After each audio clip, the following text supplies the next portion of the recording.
Second letter to the Corinthians 13:11. Second letter to the Corinthians 13:11.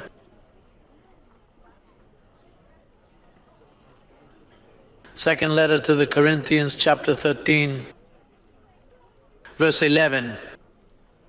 Finally, brethren, farewell. This is not happiness, you know. This is outward suffering and inward joy. Now, how can you explain that? A person who is in a state of grace, who is going through trials, and at the moment when you talk to him, he says, this is temporary and momentary, I know. It is that God is dealing with my flesh, with what is outside, but I feel joy. Finally, brethren, farewell. It says, be perfect. In knowledge, right? Because you are not going to perfect the flesh. At one point, there was a collective known as the perfected ones, who upon departing expressed dissatisfaction with the revelation they received, deeming it incomplete.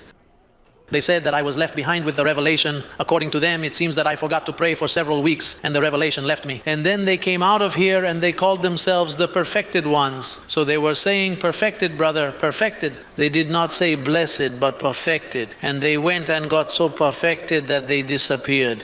It seems that the flesh glorified them, yes. It says, be perfect. Be of good comfort. Be of one what? The word feel comes up again. Be of one mind and live in peace. And the peace of God? The God of peace and love. He is not talking about God's peace. It is not the peace He gives, it is Himself, the God of peace. If you get into my feeling, I myself rule in your life. It says, and the God of love and peace will be with you.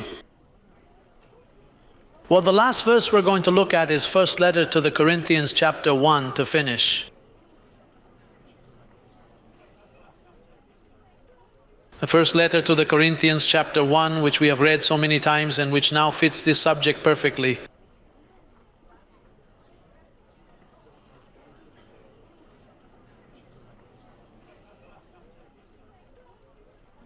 Verse 10 says, now I plead with you, brethren, by the name of our Lord Jesus Christ, that you all speak the same thing, and that there be no divisions among you, but that you be perfectly joined together in the same mind and in the same what? Judgment? Judgment and feeling are the same thing, right? In the same mind. Speak all the same thing. Because that is what generates divisions. And the problem of division is that when there is no feeling. For example, look, I repeat this. In the shadow, back in the old covenant, the ark was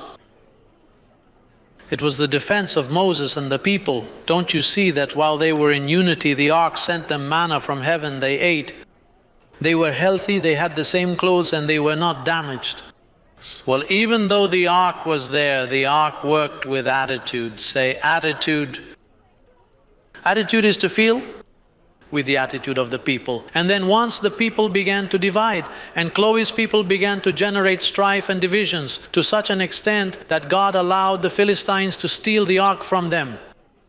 And the ark was stolen from them. The Philistines said, we have stolen a treasure. This is what gives healing, prosperity, but that does not work outside the ministry where God puts it. And then they said healing, prosperity. But the ark worked the other way around. The ark began to produce ulcers in them and they began to get sick. And as I said before, they called Moses from a long distance and told him, take this ark away from here because it is going to kill us, because it works with only one people, the chosen people.